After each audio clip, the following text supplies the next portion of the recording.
प्यारे विद्यार्थियों, नमस्कार। मैं B.R. भामू, सह आचार्य हिंदी, राजकीय महाविद्यालय मंगलाना से। प्यारे बच्चों, आज हम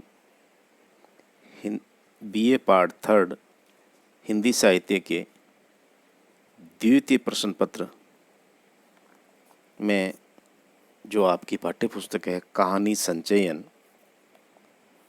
इस पर चर्चा करेंगे। आज हमारी चर्चा का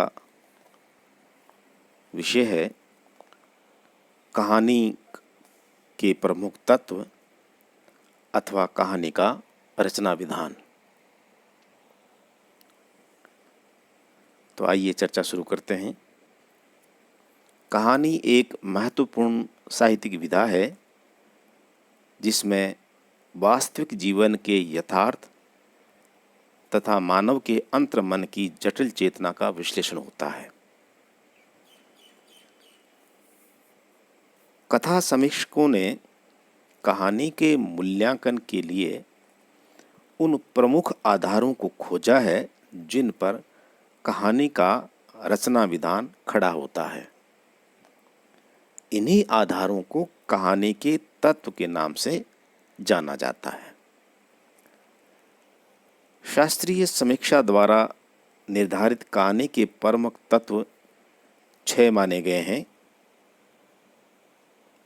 ये हैं: नंबर 1 कथानक अथवा कथावस्तु, दूसरा है पात्र या चरित्र चित्रण, तीसरा संवाद या कथोपकथन,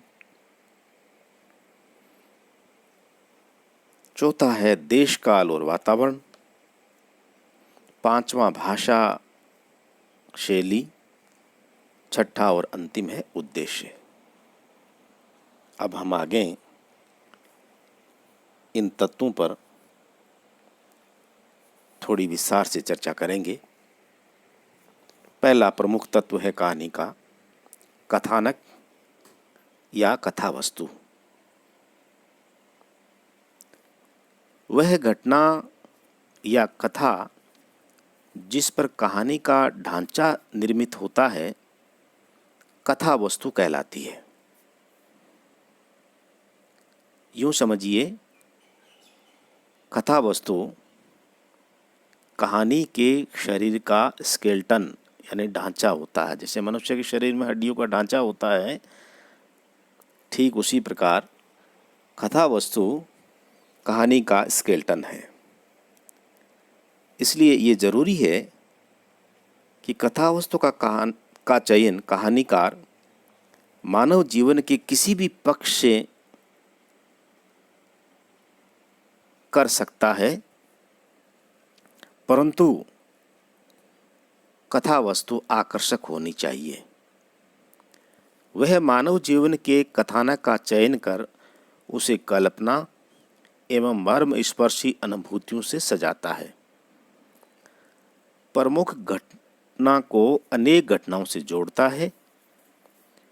वह कथानक को संभाव्य और रोचक बनाते हुए अपनी मौलिक दृष्टि प्रदान करता है तथा सारे कथानक को ऐसा व्यवस्थित एवं सुगठित रूप देता है कि वह पाठकों को रोचक और कौतूहलवर्धक लगता है।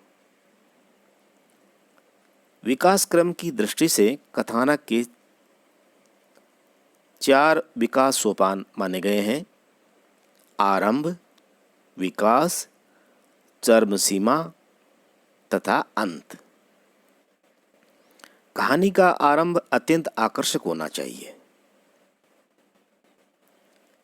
विकास सोपान में कहानीकार कहानी की मुख्य समस्या या मुख्य घटना का रूप स्पष्ट करता हुआ संघर्ष की उत्पत्ति करता है। चरम सीमा वह सोपान है जहाँ कहानी की संवेदना पाठक को प्रेषित हो जाती है और पाठक कहानी की समस्या से अभिभूत हो जाता है। अंत में कहानी से प्रेषित होने वाला परिणाम निहित होता है। कहानी का दूसरा प्रमुख तत्व है पात्र या चरित्र चित्रण। प्रसिद्ध कहानीकार प्रेमचंद जी ने लिखा है कि घटनाओं का कोई स्वतंत्र महत्व नहीं होता, उनका महत्व केवल पात्रों के मनोभावों को व्यक्त करने की दृष्टि से ही है। इसका अर्थ ये हुआ कि कहानी में वे पात्र प्रमुख होते हैं जिनके इर्द गिर्द कथा वस्तु घूमती है। इसलिए पात्रों के चयन में कहानीकारों को सावधानी बरतनी पड़ती है। यदि पात्र सजीव, स्वाभाविक तथा वास्तविक जीवन के दुख सुख झेलने वाले हैं तो उनका तादात्म्य पाठकों के साथ सहज ही हो जाता है।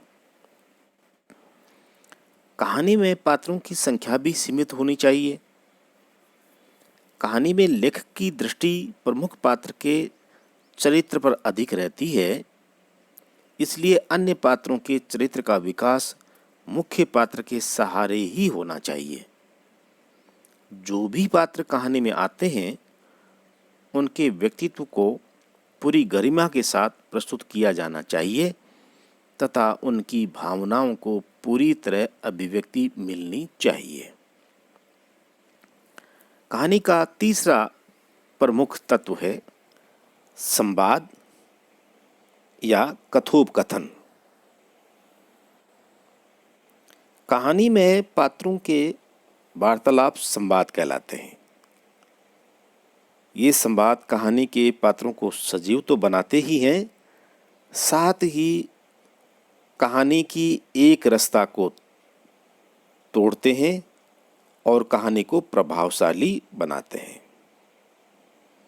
कहानी में संवाद कथानक को गति प्रदान करते हैं, पात्रों का चरित्र चित्रण करते हैं, कहानी को स्वाभाविकता प्रदान करते हैं, कहानी का उद्देश्य स्पष्ट करते हैं।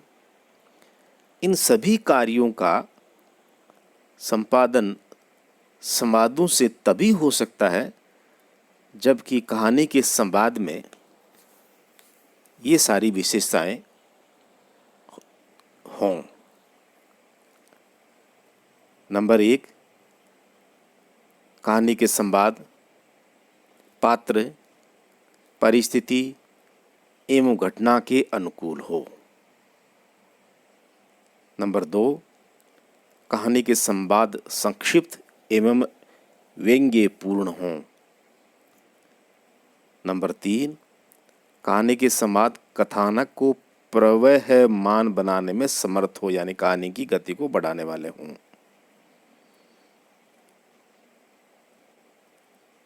नंबर 4, चरित्रों को उभारने वाले हों। और नंबर 5, कहानी के संवाद सरल एवं स्पष्ट हों। अगर किसी कहानी के संवाद में ये सारे गुण होंगे तो वो कहानी बहुत अधिक प्रभावशाली बन पड़ेगी। कहानी का अगला तत्व है देश, काल और वातावरण। वातावरण का अर्थ है उन सभी परिस्थितियों का चित्रण करना जिनमें कहानी की घटनाएं घटित हो रही हैं तथा जिनमें कहानी के पात्र सांस ले रहे हैं। देश, काल और वातावरण पात्रानुकूल और देशानुकूल होना चाहिए। पात्र और उनके चारों ओर पदार्थों का संबंध बहुत गहन होता है। उनका चित्रण न केवल पात्र की मानसिक स्थिति को उद्घाटित करने में सहायक होता है, प्रत्युत सही वातावरण किसी भी कहानी को विश्वसनीय भी बनाता है। शास्त्रीय दृष्टि से वातावरण के सामान्यतः 3 पक्ष माने गए हैं। नंबर 1, जो हमारी इंद्रियों को प्रभावित कर उद्दीप्त करता है। नंबर 2, जो हमारी सौंदर्यानुभूति की वृत्ति को परितृप्त करता है। और नंबर 3, जो हमारी सच्ची सहानुभूति की वृत्ति को जागृत करता है। पहले प्रकार के वातावरण को पश्चिमी विद्वानों ने लोकल कलर कहा है, मगर इनमें सबसे महत्वपूर्ण तीसरा प्रकार है, जिसमें वास्तविक जगत का वातावरण आता है। आधुनिक कहानीकार कहानी में पूरे सामाजिक परिवेश को उभारना आवश्यक मानते हैं, क्योंकि पात्र और परिवेश परस्पर अविभाज्य रूप से जुड़े हैं। कहानी का 5वां तत्व है भाषा और शैली। इस तत्व का संबंध कहानी के कथ्य के प्रभावशाली संप्रेषण से है। कहानीकार की सफलता इसी में है कि कहानी को इस प्रकार प्रस्तुत किया जाए कि पाठक पर उसका अपेक्षित प्रभाव पड़े। इसके लिए आवश्यक है कि कहानी की भाषा सरल हो, स्पष्ट हो, प्रभावमयी हो तथा पात्रों के अनुकूल हो। जब हम कहानी को वास्तविक जीवन से जोड़ते हैं तो कहानी की भाषा वास्तविक जीवन में बोली जाने वाली भाषा के निकट होनी चाहिए। यह तभी संभव है जब कहानीकार भाषा की कृत्रिम रूप की अपेक्षा सहज रूप को स्वीकार करेगा। जहाँ तक शैली का संबंध है, उसमें सजीवता, रोचकता, संकेतात्मकता तथा प्रभावात्मकता आदि का होना बहुत आवश्यक है। इसके साथ ही कहानीकार इन शैलियों में कहानी लिख सकता है। नंबर 1, वर्णन प्रधान शैली। नंबर 2, आत्मकथा शैली। नंबर 3, पत्रात्मक शैली। नंबर 4, डायरी शैली। इनमें से कहानीकार अपने कथ्य यानी कथानक कैसा है उसके अनुकूल एक या कई शैलियों को अपनी कहानी के लिए चुन सकता है। कहानी के तत्वों में छठा और अंतिम तत्व है उद्देश्य। कि रचनाकार कहानी क्यों लिखे, क्या मकसद होता है, उद्देश्य क्या है। कहानी पाठक का मनोरंजन करती है, मगर कहानी का उद्देश्य मात्र मनोरंजन नहीं हो सकता। मतलब ये है कि कहानीकार केवल इसलिए कहानी नहीं लिखता है कि इस कहानी को पढ़ करके पाठक का मनोरंजन होगा। मनोरंजन के तो अन्य बहुत से साधन हैं, उससे भी हो सकता है। कहानी में जीवन के किसी एक पक्ष के प्रति दृष्टिकोण प्रस्तुत किया जाता है, मगर कहानी उपदेश नहीं देती, वह तो मानव जीवन के किसी सत्य घटना का उद्घाटन करती है। आधुनिक कहानीकार इस बात को महत्व नहीं देता कि वह कहानी के माध्यम से पाठकों में वृत्तियों का उन्नयन करे, लेकिन कहीं कहीं वह कहानी में पाठकों को प्रभावित कर उनके संवेगों को जगाता तो है ही। यदि वह पाठक के समक्ष आज की विकट परिस्थितियों का चित्रण कर उनके प्रति पाठक को जागरूक बनाता है, तो भी उसके लक्ष्य की सिद्धि हो जाती है। प्यारे विद्यार्थियों, आज की चर्चा में हमने कहानी जो आधुनिक हिंदी गद्य की एक सशक्त विधा है, इसके स्वरूप के बारे में, यानी कहानी कला के प्रमुख तत्व कौन कौन से हैं, इसका रचना विधान कैसे किया जा सकता है, क्या है इसके रचना विधान में, इस पर चर्चा की। कल हम लोग आधुनिक गद्य की अन्य जो विधाएं हैं उनके बारे में चर्चा करेंगे कि कहानी का उन विधाओं के साथ संबंध कैसा है। तो कल तक के लिए नमस्कार।